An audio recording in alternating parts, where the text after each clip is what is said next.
Meanwhile, U.S. President Joe Biden says he hopes Northern Ireland parties will return to power sharing soon. In a speech hailing 25 years of peace, addressing a small audience in Belfast, he says protecting peace in Northern Ireland is something that brings America together. President Biden stated this just after he held brief talks with UK Prime Minister Rishi Sunak during a visit to Belfast. Reports say there is a huge police presence in Belfast as the U.S. president begins a 4-day visit to Northern Ireland and the Republic of Ireland. And during his multi-day trip, Biden is also set to meet Irish President Michael D. Higgins and to visit County Mayo, where he has ancestral ties. I think the 4th time since he's become president, but particularly to a part of the UK that is very special and dear to him. It also reminds us of the contribution that America made to the peace process as we celebrate the 25th anniversary of the Good Friday Agreement. And President Biden and I spoke a lot about that, and we spoke in particular about the incredible economic opportunities that are there in store for Northern Ireland. And we talked about the investment potential that is there, the companies that want to invest in Northern Ireland. I think that's incredibly exciting. It will bring growth, jobs and prosperity to Northern Ireland. And I know he shares my ambition to see the institutions here back up and running. That's what people and businesses in Northern Ireland deserve. And joining me now to speak on President Joe Biden's 4-day visit, global affairs analyst Benga Onifade and journalist Francis Hughes, both joining us from the UK via Zoom. Good to have you join us. Good afternoon. Good afternoon. Let me begin with you, Francis. President Biden has always been very proud of his Irish roots and perhaps one of the most Irish presidents in the U.S. But he's also coming to visiting Northern Ireland at a very delicate time. Talk to us about how this visit is being received and the reaction from all sides. Well, I think President Biden, his great-grandparents left Ireland in and around the Great Famine in the 1840s and 1850s. So there is a direct linear link between President Biden and his Irish roots and ancestry. I'm in Belfast today. I live in Belfast, and President Biden is here as part of his 4-day tour of the island of Ireland. He's being greeted by the good and the great, by the political and economic leaders of Northern Ireland, but not everyone is happy to see him here on the 25th anniversary of the Good Friday Agreement, while he extols the benefits that may lay in store for Northern Ireland over the last 25 years.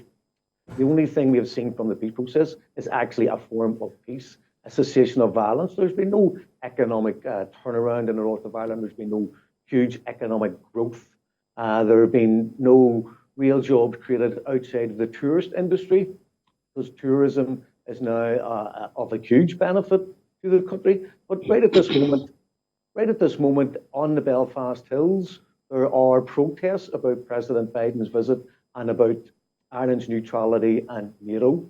There are people on the Mountain Guild Force Park who have up a Cuban flag, a Palestinian flag, and a no to NATO Irish flag. So not everyone is welcoming President Biden outside of the political and economic elite who rule the North in many ways the same way the elite do in North America.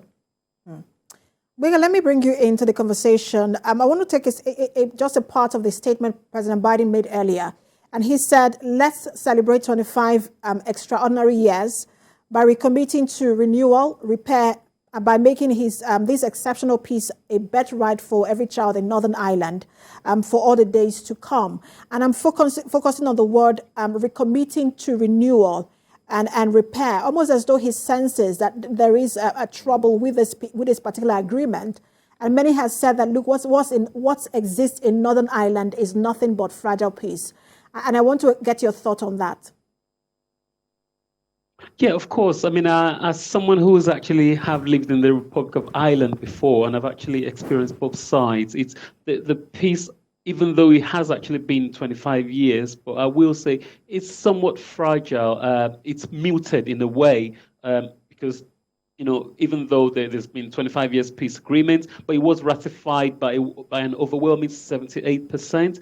But also, if you look at the three factors for which this peace is based on, communal relationship, farming, and health, talking about dual citizenship, in a way, people are trying to eat their cake and have it, or should I say, the United Kingdom is trying to eat the cake and have it. But at the same time, based on what the political leaders are having there, I think they're trying to restore the peace. But I will say, yeah, I would agree with you. It is actually quite muted, and we could tell. I mean, of course, the IRA, they've laid down their guns, but I think the power sharing actually recently has been suspended, and Biden, if you notice the speech as well, he decided not to mention the name of the party, the DUP, in here. So, yeah, there's something brewing. It just hasn't come out to the fore, unfortunately.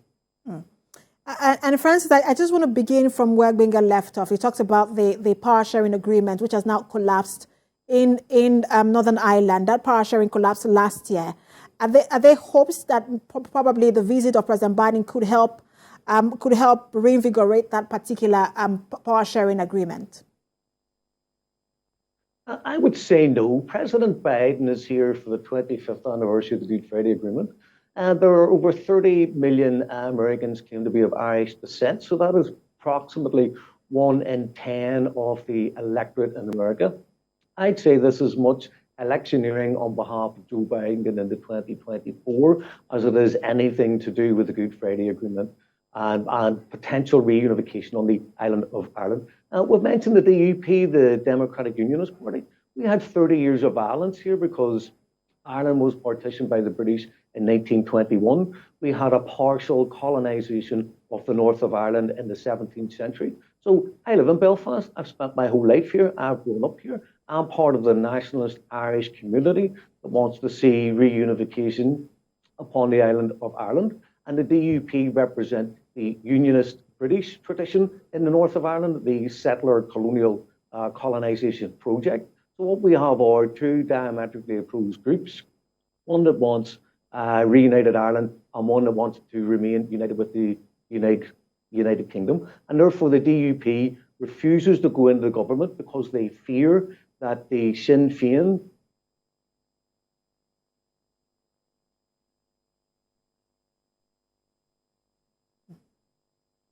Looks like we lost connection there with Francis. But let me ask you the final. You have the progressive movements in Ireland trying to move forward.